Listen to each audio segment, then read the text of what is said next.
বন্ধুরা আপনারা দেখতে পাচ্ছেন আমাদের এখানে মেঘার আকাশটা একবার আপনারা দেখলেন আমাদের মেঘের আকাশটা পুরো হয়ে গেছে।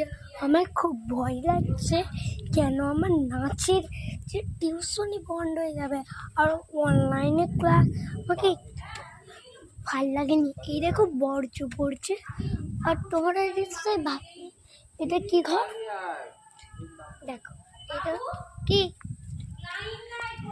দেখতাম মেজো আমার ঘর আর এটা হলো আমাদের ঘর।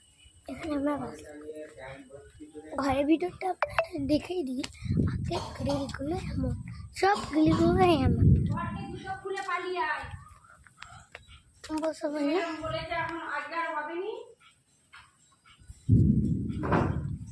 4:30 যদি হয়